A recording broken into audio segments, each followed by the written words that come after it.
नमस्कार मित्रांनो, आज या लेक्चरमध्ये आपण 15 सेंचुरी इंग्लिश लिटरेचर मधील अत्यंत महत्त्वाचा भाग पाहणार आहोत. MS सेट इंग्लिश लिटरेचरच्या दृष्टीने हा टॉपिक खूप महत्त्वाचा आहे, कारण या कालखंडात आपल्याला चौसर नंतरचे रायटर, चौसरियन ट्रॅडिशन, विल्यम लॅगलंड, जॉन गोवर, जॉन लिचगेट, स्कॉटिश चौसरियन, थॉमस मॅलरॉय, तसेच मिस्ट्री प्लेज, मॉरॅलिटी प्लेज आणि इंटरलूड्स यांचा विकास कसा झाला हे आपल्याला पाहायला मिळतो. या लेक्चरमध्ये आपण प्रत्येक लेखकाची माहिती त्यांच्या मेजर वर्क सोबत स्वतंत्रपणे पाहणार आहोत.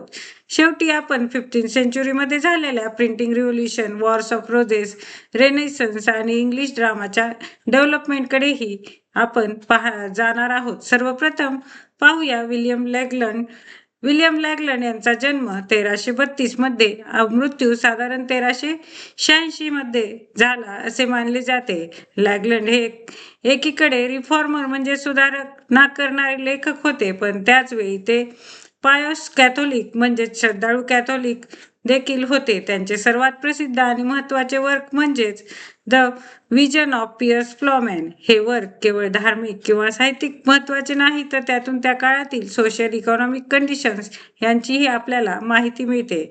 या वर्कच्या सुमारे 50 मॅन्युस्क्रिप्ट उपलब्ध आहेत. त्याच्या 3 प्रमुख व्हर्जन्स मानल्या जातात: ए टेक्स्ट, बी टेक्स्ट आणि सी टेक्स्ट.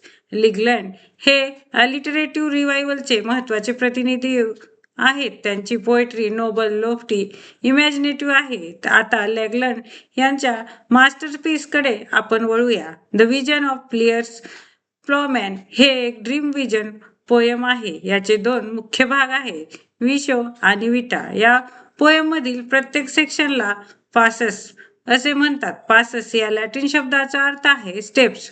पोयमची सुरुवात ही मालवर्न हिल येथे होते. नॅरेटर म्हणजे ड्रीमर झोपतो, त्याला अनेक विजन्स दिसतात. या विजन्स मध्ये medieval society, religion, morality, poverty, corruption, social injustice allegorical representation केलेले आहे. म्हणून पियर्स फ्लॉमॅन मध्ये आपल्याला एकाच वेळी allegory, social criticism, religious thought आणि सटायर हे 4ही घटक पाहायला मिळतात.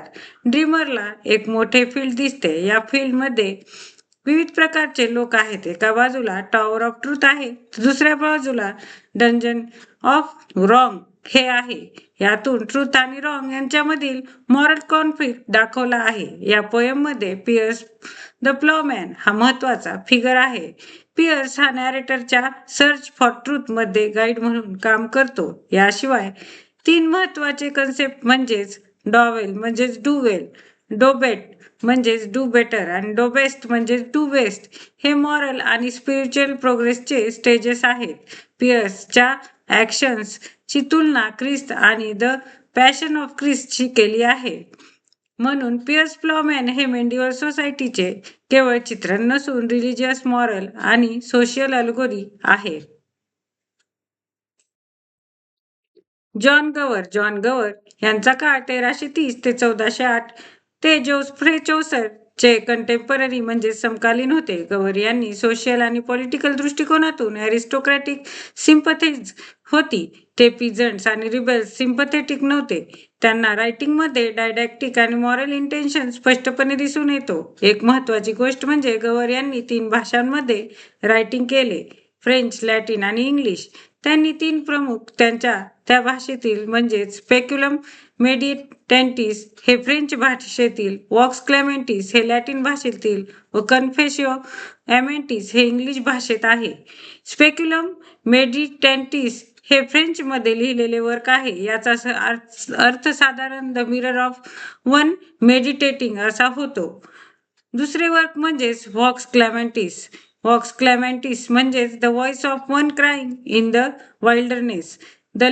हे लॅटिन मध्ये आहे. यामध्ये पिजंट्स रिव्हॉल्टवर प्रतिक्रिया आढळते. तिसरे आणि अत्यंत प्रसिद्ध वर्क म्हणजेच कन्फेसिओ अमेंटिस हे इंग्लिश मध्ये आहे. कन्फेसिओ अमेंटिसचा अर्थ आहे द लवर्स कन्फेशन. यात 7 डेडली सिन्स स्टोरीजच्या माध्यमातून त्याला मांडले आहे. कन्फेसिओ अमेंटिस हे साधारण 1390 मध्ये पूर्ण झाले. याचा अर्थ आहे की the confession of a lover या वर्कमध्ये प्रेम, मॉरॅलिटी, ह्युमन बिहेवियर यांचा संबंध दाखवला आहे. पोएट लवर व्हेनस यांच्यातील डायलॉग आणि जिनियस या कन्फेसर मार्फत अनेक स्टोरीज सांगितल्या आहेत. 7 डेडली सीन्सच्या माध्यमातून ह्युमन विकनेसेस दाखवण्याचा प्रयत्न केला आहे. फ्रेमवर्क रोमन डी ला रोज शी संबंधित आहे. जॉन विक्लिफ यांचा मृत्यू 1384 मध्ये झाला. ते लोलार्ड्सचे लीडर म्हणून प्रसिद्ध होते. त्यांना अनेकदा morning star of the reformation असेही म्हटले जात असे. त्यांचे सर्वात महत्त्वाचे योगदान म्हणजे बायबलला व्हर्नॅक्युलर इंग्लिशमध्ये उपलब्ध करून देण्याचा चळवळीशी त्यांचा संबंध. त्यांनी याच काळातील लेखक म्हणजेच पर्ल पोएट, ज्यांना गवेन पोएट असेही म्हटले जाते, हे एक अनोनिमस पोएट आहेत. त्यांच्या नावाखाली वी Pearl, Patience, Cleanness, Sir Gawain and the Green Knight हे वर्क्स अलिटरेटिव्ह ट्रॅडिशनशी संबंधित आहेत. ह्याच्यातील सर्वात प्रसिद्ध work Sir Gawain and the Green Knight हे आहे. चौसर यांच्या मृत्यूनंतर त्यांच्या प्रभावाखाली रायटिंग करणाऱ्या 15th सेंचुरी रायटर्सना ब्रॉडली चौसरियन्स असे म्हटले जाते. हे रायटर्स चौसरच्या स्टाईल, थीम्स, लिटररी टेक्निक्सचे अनुकरण करत होते. चौसरियनमध्ये इंग्लिश आणि स्कॉटिश दोन्ही रायटर होते. यांच्याशी संबंधित एक महत्त्वाची टर्म म्हणजे चौसरियन ॲपोक्रिफा. याचा अर्थ चौसर यांच्या नावावर चुकीने ॲट्रिब्युटेड झालेले किंवा चौसर यांना इन्फ्लुएन्सशी संबंधित वर्क्स. आता आपण इंग्लिश आणि स्कॉटिश चौसरियनचा अभ्यास स्वतंत्रपणे करणार आहोत.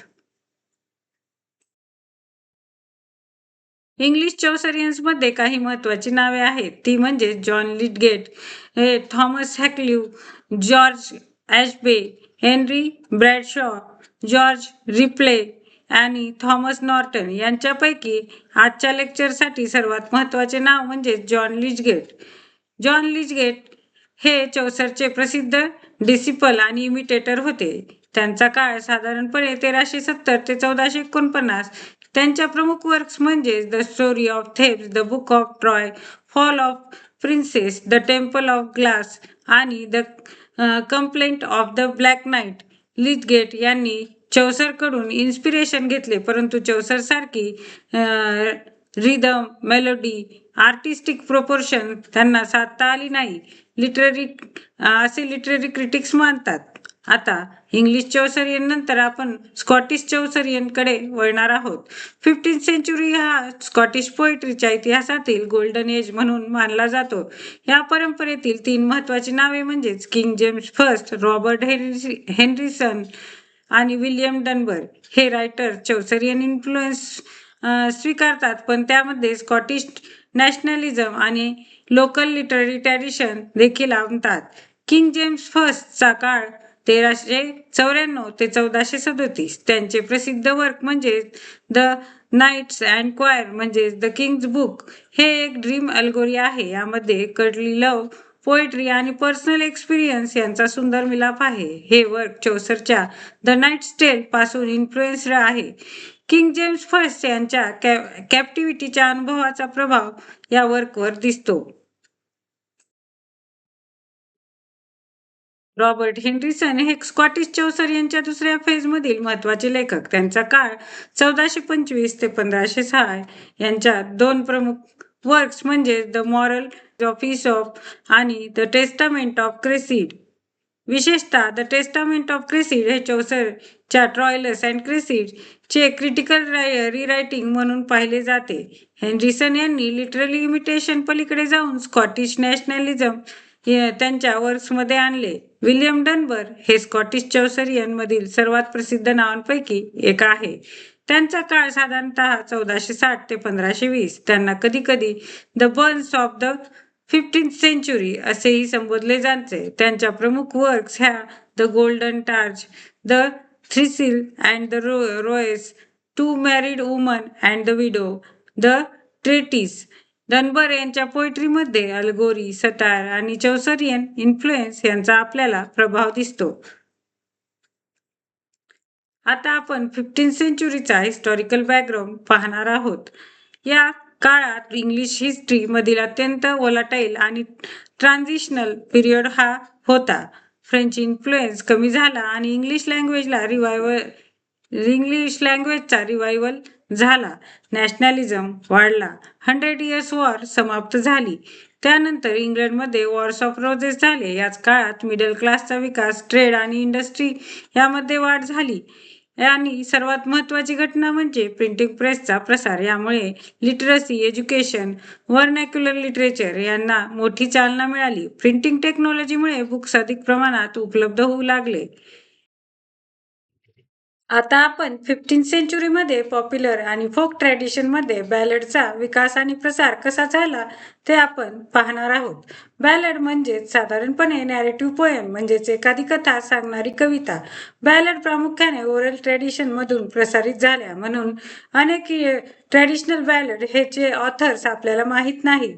त्यांची भाषा तुलनेने सिंपल व डायरेक्ट असते. बॅलडमध्ये repetition, refrain, dialogue, dramatic action यांचा मोठ्या प्रमाणावर वापर केलेला असतो. काही बॅलेडमध्ये सुपरनॅचरल एलिमेंट देखील दिसतात. बॅलेडचे कॅरेक्टरिस्टिक एक्झामसाठी अत्यंत महत्त्वाचे आहेत. नॅरेटिव्ह बॅलड कथा सांगते. ॲनॉनिमस ट्रॅडिशनल बॅलड्सचा निश्चित लेखक अनेकदा माहीत नसतो. ओरल ट्रॅडिशनच्या त्या लोकपरंपरेतून ओरली ट्रान्समिट झाल्या आहेत. सिंपल लँग्वेज, डायलॉग आणि ड्रॅमॅटिक ॲक्शन याशिवाय रिपिटेशन, रिफ्रेन हेही महत्त्वाचे फीचर्स बॅलडचे आहेत. बॅलडमध्ये सुपरनॅचरल घटनाही असतात, म्हणून बॅलड ही लोकजीवन, कथा, इमोशन, ड्रामा यांचा सुंदर संगम आहे. 15th सेंचुरीमध्ये बॅलड ट्रॅडिशनचा संबंध विशेषतः पॉप्युलर कल्चर आणि ओरल ट्रॅडिशनशी होता. कॉमन पीपलमध्ये या बॅलड लोकप्रिय होत्या. यामध्ये love, war, adventure, violence, death, supernatural घटनांशी ह्या स्टोरीज संबंधित असत. इंग्लिश परंपरा आहे. इंग्लिश स्कॉटिश बॉर्डर रिजन्समधील बॉर्डर बलाड्स विशेष महत्त्वाचे आहेत. तसेच Robin Hood ballad tradition medieval popular लिटरेचरशी संबंधित महत्त्वाची परंपरा आहे. आपण 15th सेंचुरी बॅलड ट्रॅडिशन म्हणतो तेव्हा सर्व बॅलड्स त्या एका शतकातच रचल्या गेल्या असे समजायचे कारण नाही, कारण बॅलड दीर्घकाळ ओरल ट्रॅडिशनमध्ये बदलत आणि विकसित होत राहिल्या. जर ट्रॅडिशनल बॅलड्स ओरल ट्रॅडिशनमध्ये होत्या तर त्या आपल्यापर्यंत कशा पोहोचल्या? यामध्ये दोन महत्त्वाची नावे म्हणजेच बायशॉप थॉमस पर्सी त्यांच्या प्रसिद्ध collection relics of ancient English poetry 1765 व दुसरे म्हणजेच फ्रान्सिस जेम्स चाइल्ड त्यांचा प्रसिद्ध collection the English and Scottish popular ballads, जो 1882 ते 1898 दरम्यान प्रकाशित झाला. या कलेक्शनमुळे अनेक ट्रॅडिशनल बॅलड्स प्रिझर्व्ह व स्कॉलरली स्टडी केल्या गेल्या. बॅलड ट्रॅडिशनचे महत्त्व केवळ मेडिव्हल लिटरेचर पुरते मर्यादित नाही. ट्रॅडिशनल बॅलड्सच्या narrative style, supernatural elements, folk quality याचा प्रभाव पुढील काळातील पोएट्रीवरही पडला. विशेषतः रोमॅन्टिक पिरियडमधील पोएट्स आणि अँटिक्वॅरियन स्कॉलर्स यांनी बॅलडमध्ये रस घेतला. म्हणून मेडिव्हल पॉप्युलर बॅलड ट्रॅडिशन आणि लॅटर रोमॅन्टिक बलाड रिवायवल यांच्यात महत्त्वाचा संबंध आहे. आता आपण 15th सेंचुरीमधील ऑथेरियन लिटरेचरचा सर्वात महत्त्वाचा लेखक थॉमस मॅलोरे यांच्याबद्दल माहिती पाहणार आहोत. त्यांचा काळ साधारणतः 1415 ते 1471 असा होता. त्यांची आयडेंटिटी काही प्रमाणात अनसर्टन आहे. ते night land owner, member of parliament होते. त्यांचे मास्टरपीस म्हणजेच ली मॉर्टे डी ऑथर हे ऑथोरियन लिजेंड्सचे अत्यंत महत्त्वाचे कंपायलेशन आहे. ली मॉर्टे डी ऑथर हे थॉमस मॅलोरे यांचे प्रसिद्ध वर्क. यामध्ये फ्रेंच प्रोज रोमान्सेसवर आधारित ऑथोरियन स्टोरीज आहेत. हे वर्क 8 टेल्स इन आणि 21 बुक्समध्ये या स्वरूपात आहे. हे वर्क हिस्टॉरिकल पॉइंट म्हणजेच विल्यम कॅक्स्टॉन यांनी 1485 मध्ये ली मॉर्टे डी ऑथर छापले, म्हणून मॅलोरे कॅक्स्टॉन यांचा संबंध अतिशय महत्त्वाचा आहे. आता आपण साहित्याचा एक महत्त्वाचा ची ब्रँच म्हणजेच मेंडिवल ड्रामा याबद्दल माहिती पाहणार आहोत. मेंडिवल इंग्लिश ड्रामाची सुरुवात रिलिजियस रिच्युअल मधून झाली. सुरुवातीला प्ले चर्चमध्ये क्लर्जीकडून सादर केले जात असत. विशेषतः ईस्टर सारख्या रिलिजियस ऑकेजन्सवर बायब्लिकल स्टोरीज ड्रामाटाईज केल्या जात असत. नंतर हे performances church, churchyard, public places अशा प्रकारे बाहेर आले. यानंतर कॉर्पस क्रिस्ट फेस्टिवलमुळे ड्रामाला मोठ्या प्रमाणावर पब्लिक प्लॅटफॉर्म मिळाले.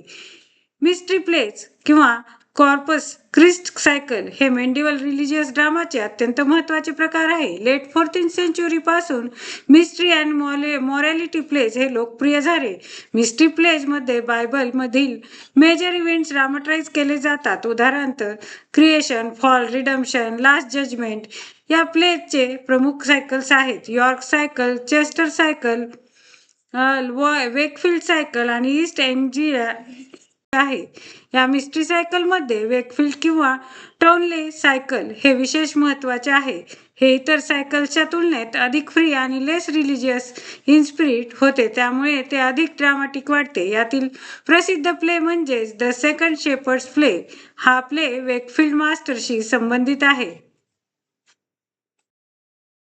मॉरॅलिटी प्लेज हे मिस्ट्री प्लेज पेक्षा वेगळे आहेत. मिस्ट्री प्लेज मध्ये बायब्लिकल स्टोरीज असतात, तर मॉरॅलिटी प्लेज मध्ये ह्युमन लाईफ, मॉरल कॉन्फ्लिक्ट ॲल्गोरिकली दाखवल्या जाते. कॅरेक्टर्स इंडिव्हिज्युअल पर्सन्स नसून व्हर्च्यूज, व्हायसेस किंवा ॲबस्ट्रॅक्ट क्वालिटीज असतात. या प्लेज मध्ये व्हाईस हा अत्यंत महत्त्वाचा कॅरेक्टर आहे. व्हाईस अनेक भूमिका करू शकतो आणि तो ऑडियन्सचे मनोरंजनही करतो. सर्वात प्रसिद्ध मॉरॅलिटी प्ले म्हणजेच एव्हरीमॅन.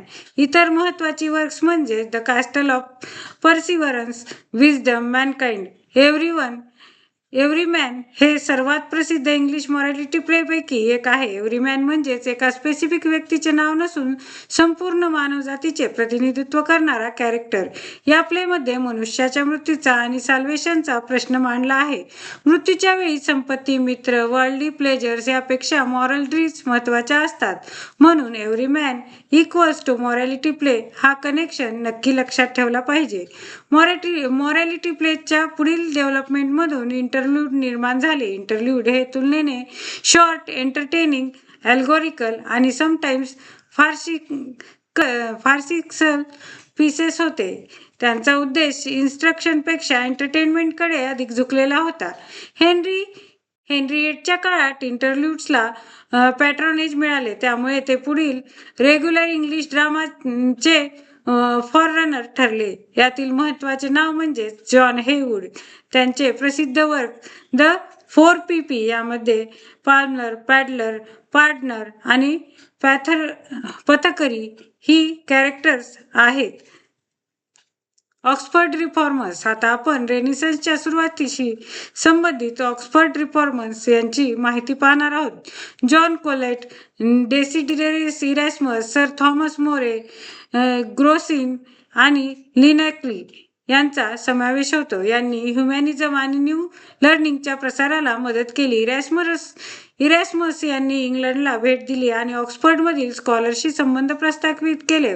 ऑक्सफर्ड रिफॉर्मर्समुळे क्लासिकल लर्निंग, बायब्लिकल स्टडीज आणि इंटेलेक्च्युअल रिफॉर्म यांना चालना मिळाली. इंटेलेक्च्युअल मूव्हमेंट पुढे इंग्लिश रेनिसन्स आणि रिफॉर्मेशनसाठी महत्त्वाच्या ठरल्या. आता 15th सेंचुरीचा शेवटचा आणि मॉडर्न एजची सुरुवात आपण समजून घेणार आहोत. या ट्रान्झिशनमध्ये काही प्रमुख घटक महत्त्वाचे होते, ते म्हणजे printing, literacy, education, humanism, new learning. Tudor गव्हर्नमेंटच्या उदयामुळे पॉलिटिकल स्टेबिलिटी आली. लिटरेचरमध्ये लिरिसिझम आणि म्युझिक यांचा विकास झाला, त्यामुळे मेंडिवल लिटररी ट्रॅडिशन हळूहळू रेनिसन्स लिटररी कल्चरकडे वळू लागले. तर आजच्या लेक्चरमध्ये आपण पाहिले की 15th सेंचुरी हा इंग्लिश लिटरेचरच्या इतिहासातील एक ट्रॅडिशनल एज आहे. चौसरच्या इन्फ्लुएन्समधून चौसरियन विकसित झाले. लिगलँड, ग्रोवर सोशल, रिलिजियस आणि मॉरल कन्सर्न्स मांडले. लिटगेट, जेम्स फर्स्ट, हॅरिसन आणि डन्बर यांनी चौसरियन ट्रॅडिशन पुढे नेले. थॉमस मॅलरे यांनी ऑथोरियन ट्रेडिशनला लिटररी फॉर्म दिला. यामध्ये drama, mystery plays, morality plays, interlude यांचा विकास झाला आणि प्रिंटिंग, ह्युमॅनिझम, न्यू लर्निंग यामुळे इंग्लिश लिटरेचर हळूहळू मेडिव्हल एजमधून रेनिसन्सकडे प्रवास करू लागले. म्हणून 15th सेंचुरी समजून घेण्यासाठी एक फॉर्म्युला लक्षात ठेवला पाहिजे, तो म्हणजे Chaucerian tradition plus printing plus humanism plus drama equal to tradition to renaissance. जर तुम्हाला हा लेक्चर MS सेटच्या दृष्टीने उपयोगी वाटला असेल तर व्हिडिओला लाईक, शेअर आणि चॅनलला सबस्क्राईब करायला विसरू नका. आणि इंग्लिश लेक्चर्स मराठीतून आणि एक्झाम ओरिएंटेड पद्धतीने समजून घेण्यासाठी पुढील लेक्चर्स नक्कीच पहा. धन्यवाद.